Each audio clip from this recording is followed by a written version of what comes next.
Sometimes it feels like the sun will never rise, like the birds will never sing again.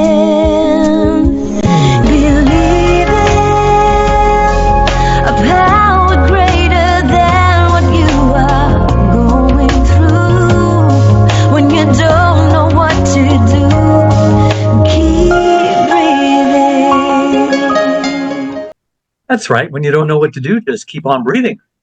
From the City of Angels in Los Angeles, welcome to all my listeners out there in Radio Land. I'm Dave, the Caregiver's Caregiver, at caregiverdave.com, along with my lovely co-host and best-selling author, former mayor of Grover Beach in Central California, Debbie Peterson. A little late, but she'll be here, I think.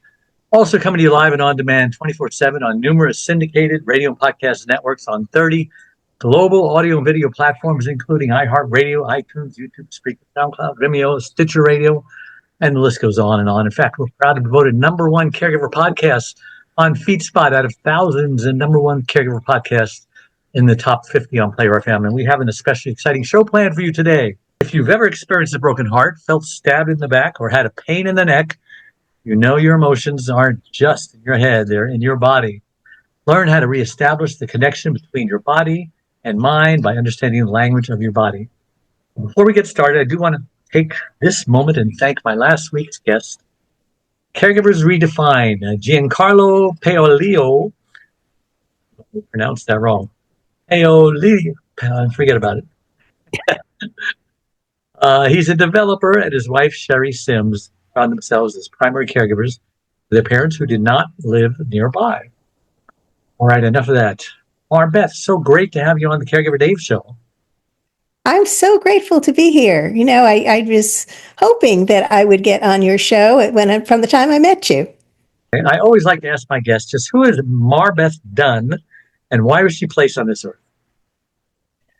Who is Marbeth Dunn? Well, I am a somatic healing expert. I'm also an empath and intuitive energy mastery person. I work with energy, and I am an empath, so I feel other people's issues very deeply in myself. And so the work that I do is very personal because I get to help people translate the message from their body so that they can understand what, a lot of times people are up in their heads or not even in their heads. It's just not comfortable to be in their body, and they don't understand why. And very often it's because they've had a trauma and it was too much for them to deal with at the time. And their body just said, okay, I'll store that for you. But then it lets them know, okay, you're going to have to deal with this because now you're feeling knots in your stomach, or you're feeling pain in your chest, or heaviness, or you feel like somebody stabbed you in the back. So all these are messages from your body. So let's start with asking you, what is somatic healing? Oh, okay. Well, that is a really good thing to ask. And basically what it is, it's to learn the language of your body so that you can reestablish that connection. It's basically, somatic is about your body. It's about being, in your body. And what we're doing is basically reconnecting your mind with your body. And there's so many ways of doing that. Some of them you're probably already doing.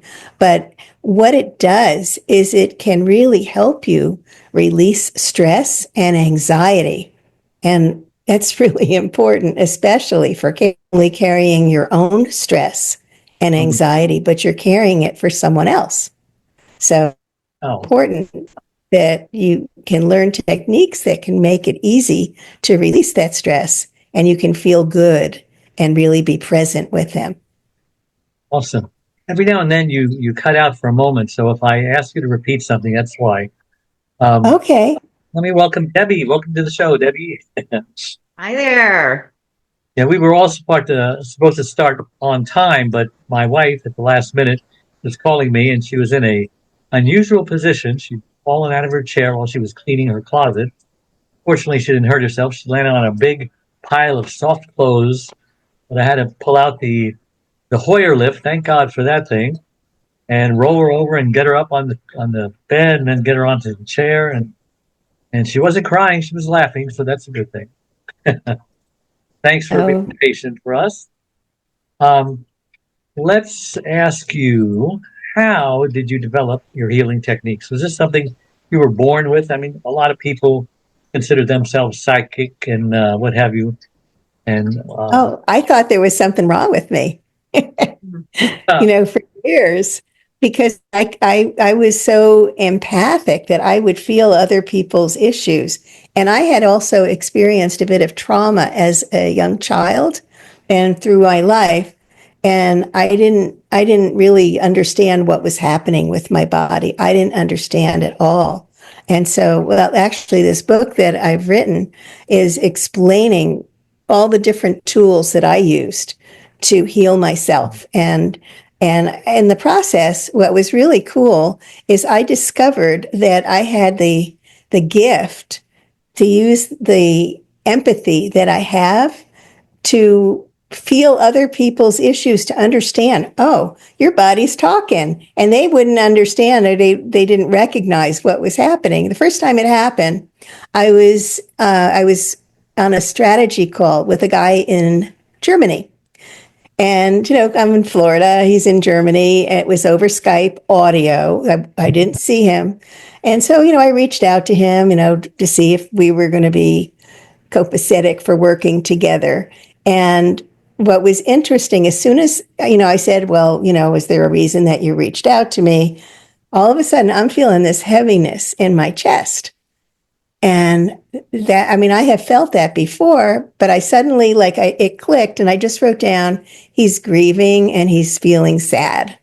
And immediately after I did that, it disappeared.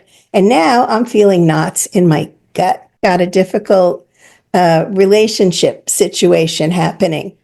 And I wrote it down, and that vanished. And now I'm feeling some stabbing in my left shoulder blade. So it's like, oh, he's feeling stabbed in the back. That's betrayal. A lot of times when your body's talking to you, it's really easy when you say, oh, stabbed in the back. What does that mean? yeah. So anyway, his body across the ocean gave me about 6 or 7 of these indicators. And I'm sitting there, I'm completely blown away. It's like I'm getting a computer printout of this man's life. And so I intuitively, telepathically asked him, what would you want me to do here? And it told me, and I said, I'm an energy healer. Would it be okay? Your body's communicating. Would it be okay if I, sent you some energy? And he said, yeah. So I did what his body asked me to do, and I felt everything go click, click, click, click, click. And suddenly he's feeling good. I could feel that he was feeling good. And so that was how my intuitive energy mastery started. It was a gift, basically. It was a total gift. And it took me a little while to realize, wow, I can really basically diagnose what's going on with people just, from tapping into them, basically. Have you got any questions for our guest? Well, can you hear me okay? Yeah. Good. I'm still in the listening phase and the processing phase here. I guess you are too, Dave. And so when did you figure out you had this? So you kind of thought you were strange for years, or you didn't know it was any different, or I did. When I was training to be a Reiki master, which is a type of energy healing, I heard about people taking on other people's stuff. That's the technical term. It happened to me. I was subbing for one of my friends at a spa, and the massage therapist hugged me. And the next morning I woke up with a headache and I felt awful, and I didn't feel like me. So I went back over my day, where did I get this? And when I got to the massage therapist hugging me, it kind of clicked. I was like, oh, so I just actually, and I have discovered about 85% of the people that I work with are actually carrying other people's issues. So I just visualized myself and I pushed it out, and I felt better again. So that was quite an aha So moment. this therapist gave you some bad juju, huh? She gave me some bad juju. So, and I've learned that as an empath, I didn't know that I was one until about 20 years ago, that I've learned how to shield myself. And that's important because a lot of caregivers are also very empathic. We care. It's one of the reasons that we're caregivers, right? Well, are you feeling anything from either Debbie or myself? Come to I think, did when you sent me the picture of your wife after she fell. I definitely was connecting with you, and I was like, oh, let's see. I could What feel else it. do I want to ask you? Well, there you So, but talk you about can three also things. learn to shield yourself. Ah, yeah, I've learned that. I've learned to let things just roll off my back like water on a duck because Yeah, I don't want to take on other people's stress. no, I want them to take on my lack of stress. And yes. so science even says that that's true. But you talk about three things caregivers can do right now to release stress. Let's talk about that. Okay. So one of the things that is you can just shake. Like if you're like an athlete, you'll see athletes, they just shake their whole body. They just shake, shake, shake, shake. They're Take it shaking, off. just like Taylor Swift, you're just shaking it off, right? So that's a really good way to do it. It may look a little silly. You can bounce up and down on your heels. You do it for like a minute, 2 minutes, 3 minutes, and you feel good. Another thing is to put on Dogs, music. dogs love to shake, and they feel good after it. So I say, yeah, why not? So that's a really good one. It helps also to ground yourself. People talk about I've heard that. ground. Yeah. So one of the techniques that I use is to imagine that there are roots growing out of my spine all the way down into the center of the earth. Hmm. And then I imagine love flowing up from those roots all the way up and filling up my whole body. So I don't know if you noticed when I just said that, how the energy just shifted. Did you feel that? Did you feel yourself grounding? You feel that, Debbie? Oh, absolutely. Yeah. I could yeah, I could certainly visualize and feel going down into the core, and then I could feel the love coming up and a sense of peace. Kind of Yeah. a overwhelming is wrong, but all encompassing, I would say, sense of peace. Yeah, yeah, definitely felt that. So that's one way. And breathing, everybody breathes and we have to breathe. Yeah. So Our if theme song is "Keep Breathing." So when you're stressed, most people are breathing up here. It's called clavicular breathing. So you want to breathe all the way down into your belly. And if you can, just hold it, just do it slowly. See, feel your belly expand. And then just watch, if you can just take the time and just in your mind's eye, just watch that breath moving out again through your nose and do that for maybe a minute. It totally releases the stress. And again, did you feel like that we just felt a little more peaceful with Yeah. that? That was, It's hard to tell for me because I'm always feeling peaceful. I But know you've got great energy, Dave. so yeah, and there And is then no there's energy more. shortage here. Yes. So also, sometimes, you can feel overwhelmed as a caregiver. It can feel like, oh, there's so much here. And even though you really love the person who you're caregiving for, you really need to take that time for yourself. You Yeah. may feel like, oh, I'm so overwhelmed. So it's important to shift that mindset. Your mindset is always like the number one thing. How can I see this differently? How can I feel good about this situation? And I'm so much better than I used to be. I've been doing And, this just almost. asking an open ended question like that, not answering. I feel like I do it a lot better. I've been doing this almost 30 years. And when my wife was calling me in a strange sound when I was about to start the show, I went in there and there she was. Normally, that would stress me out. I said, well, no, I says, all right, let me figure this out. You're in a strange position. Let me figure out how. I got to go to the bathroom first. So I went to the bathroom first. First things first, right? And because, what's the hurry? She wasn't in pain. Go back there. And I just started figuring out. And I said, well, let me get the Hoyer lift. Just very calmly and methodically figured it out. And, you don't learn that overnight, especially caregivers. So, yeah. No, no. And the caregiving, it can be like, you could just be frightened, like, oh my gosh, what am I going to do now? And you feel that fear, of like, am I, can I, but you have to just put one foot in front of the other Yeah. and just follow through. And we do need to learn to communicate with our bodies, because our bodies are always talking to us, right? That's what Yep. pain is. That's what other things are. But you've come to talk about a language of the body. Can you help Sure. to explain or speak the language that our body is speaking? Because I don't know if you want to Absolutely. feel pain. That isn't the only language No. my body But speaks, right? the trick is to really understand what your body's saying.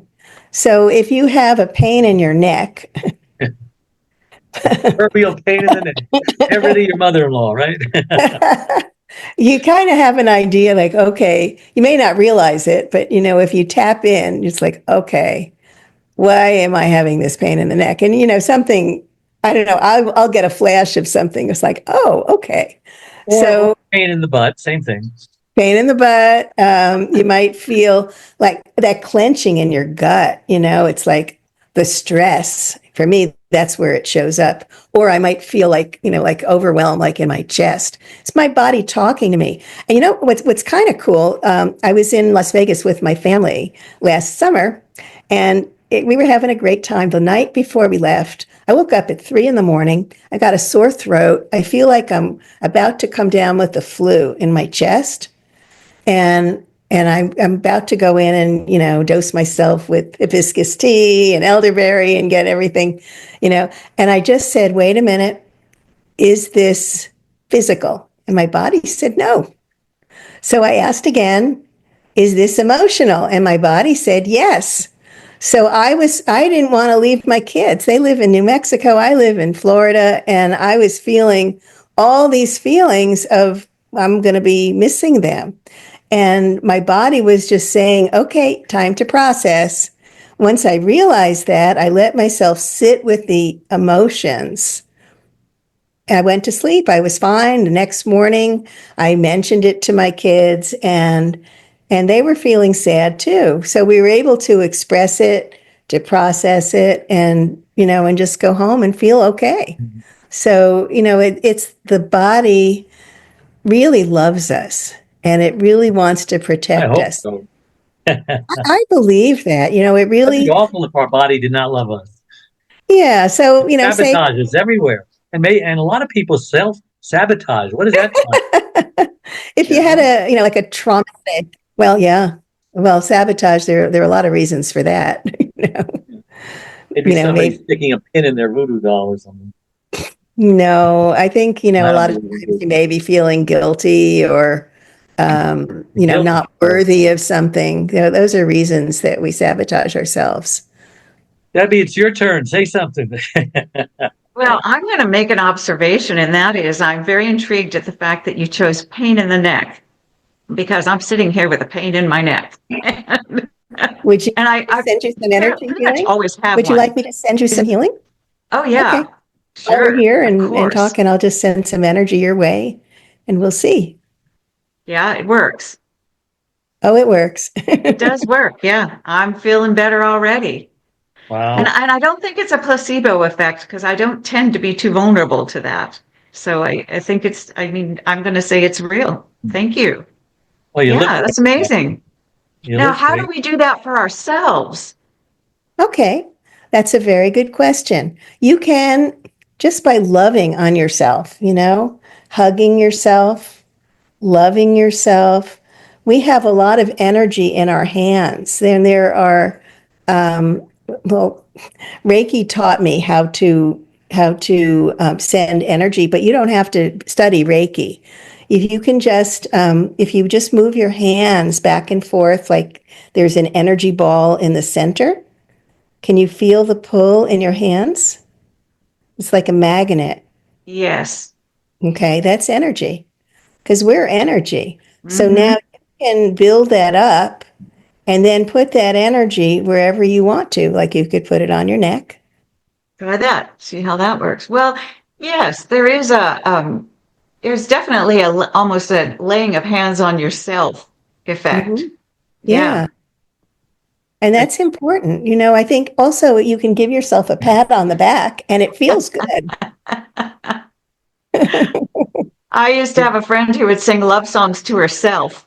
And I used to do it too because it was, first of all, it's so silly and it's funny because it's silly, but it does make you feel better. Yeah. It's like a pat on the Absolutely. back. Singing, dancing, those are great ways to feel better and to release some of that stress. That's great. Thank you. My pleasure. So you talked about grounding. I mean, what's the proper way to grounding? You got to be barefoot, right? You got to No, be outside. Concrete no. doesn't count. It's got to be dirt or grass or something. Well, that's one way of doing it, but we just did another way where we were just sitting in our chairs and we sent roots down into the center of the earth, and you could feel that. Mhm. I see. Yeah. So you don't really have, I mean, I think going outside and being barefoot and, hugging a tree, those are all beautiful ways of grounding yourself, and they feel great. But if you're not outside and, there aren't any trees nearby, or, the grass is, if there's snow on the ground and you don't really want to get your bare feet in over there, send some roots down. So funny when environmentalists first became popular, they were called by the opposition tree huggers. Right? Hug a tree. Someone's going to call you a tree hugger. But I've done that. Like I like to go out for a walk and just look at the trees and, just get closer to nature. I mean, that nature is very healing. Also, being in the water, if you get near the ocean and get in the ocean, the ocean is all crystals, salt crystals, and it conducts energy. So I used to Reiki myself in the ocean. How can caregivers protect their energy from being drained? You hear people say, "Oh man, I feel drained." They're like a wet dishcloth. Oh yeah. Well, there are people when you're around them, they really drain your energy. I think we've all had that experience. That is for sure, and you should avoid those people. Well, you don't have to avoid them, but you could. You could. What How I do you like to keep do. people from draining your energy? How do you like close the valve? So I have a couple of techniques that I will share. The first one that I used to use was to imagine myself inside a disco ball, and I would only allow loving energy in and nothing else, and everything else would be reflected back. And that works really well. But then I realized that I liked Iron Man and I could put on an Iron Woman suit, with the gloves and the helmet and the boots and feel myself, a lot of it is intention. If you intend that nothing's getting in, nothing's getting in. But, sometimes energy gets drained. When my fiance had he had a heart bypass about 12, 13 years ago. And he was getting better so fast. He was so proud of himself. Oh, look at me. I'm healing so fast. But I was going down the tubes until I realized he's draining my energy. Now, this was totally subconscious. He did not mean to be doing that. And I did not mean, I mean, I'm very loving and giving, but I did not mean to be, giving my energy away. I need it for myself. So I basically cut the cords, and he crashed. Is that what you And mean when you say, how do you protect yourself if you're an empath?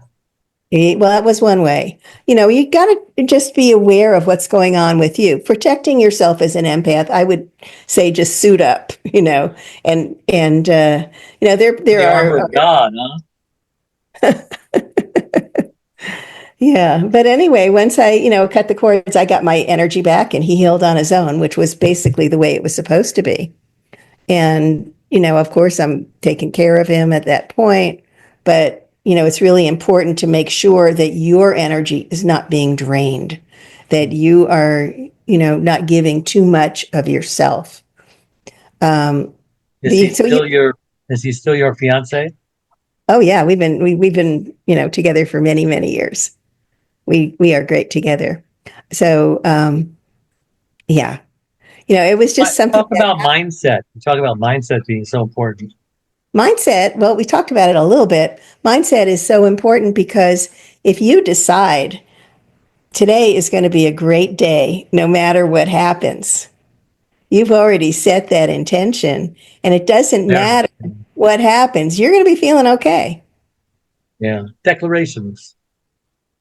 Yeah, declarations or affirmations or, just singing, like singing a great song. And especially if you're a caregiver, because caregivers, every day can be a rotten day because you never Yeah. know what's going to happen. And so Yeah. caregivers can use this like daily or hourly because there's no reason for caregivers to feel so bad, especially if the loved ones is very temperamental or, draining. Yeah, that can be rough when you have a person that you're caring for who's so unhappy with themselves that they're just, insulting you or snapping at you. And, you want to stay up, like that 35,000 feet up and in that neutral place so that you're not going to take on any of that. You want to just be loving and sweet. Yeah, I always say caregivers need boundaries. That's a form of boundaries. And, Yeah. you have techniques for de-stressing during the day if you're a caregiver, don't you? Oh, I totally do. Are you talking to me or Yeah. talking to No, I'm talking to you. you talking to me? Oh, I distress all the time. And I love to do Qigong, which is Oh, it's based on Chinese medicine. It's an energy technique where you're moving energy through your body. And it's thousands of years old, maybe 5,000 years old. And I love to do that because I can feel everything just balance out while I do it and be very peaceful. Debbie, any comments before we wrap this up? I'm curious as to so how if someone wanted to practice the qigong, where would they find information, or how do you do that? Well, let's see. I have studied with many different masters. You can go online and on YouTube and just it's Qigong. Oh, QI is energy, isn't it? Yeah, Yeah, it's right. chi or ki. I think in Japan it's kiko. So yeah, there's different versions of it, but it's the way that I like to reset. It's a type of exercise, but kind of like Tai Chi also. That's another one. It's not something that I practice, but they're good. Yoga is excellent, and all of these are somatic exercises, Hmm. which is beautiful. Well, I can't believe how fast our time's gone. Marbeth, how can our listeners reach you if they have questions for Oh, your you can reach out website, to me, marbethdunn.com. twins? Debbie, how can people reach you? Find out all you do for If you humanity. go to mayordebbie.com, you'll find links to my books, and or debbiepeterson.com, you'll find links to all of the things that I'm doing as well. Great. And my number one best-selling book, Your Life Too, How to Survive and Thrive as a Caregiver, is available wherever books are sold and also on my free membership website, caregiverdave.com, where you can also schedule a free 30-minute initial coaching call, talk about whatever you're struggling with. And you can also join my community of 34,000 caregivers on Facebook at Caregiver Dave. We have lots of tools, resources, videos, this radio show, much, much more too.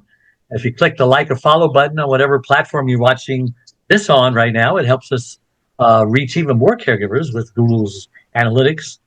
So again, a big thank you to all my listeners out there and to my guest today and my co-host, Debbie, for tuning in every Wednesday and making us the number one caregiver podcast on the internet. So until next week, same time, same channel. May God richly bless you all. Bye-bye. I'm Dave Nasani. My fourth book, Secrets from the Hammock, Uncommon Wisdom for Uncommon Times, is a number one bestseller on Amazon. As a young boy, I was told that I possessed an unusual amount of wisdom for my age. As a teenager, I found myself counseling friends and family whenever they needed answers to their problems. Then at 21, I read the Bible for the very first time and learned how King Solomon asked God for wisdom instead of riches, yet he received both. I was so impressed that I too asked God for wisdom. Soon after, I discovered when lying on my hammock, I would receive wisdom from God. This book is a result of my passion to share with the world wisdom's tremendous benefits. Join me as I reveal practical aspects of wisdom for the mind, body, and spirit. 31 lessons I learned from God that can change your life. Available in Kindle, Audible, paperback, and hardcover, wherever books are sold. I've spoken all over the country and London, and am available to speak at your event. Contact me at hammockwisdom.com.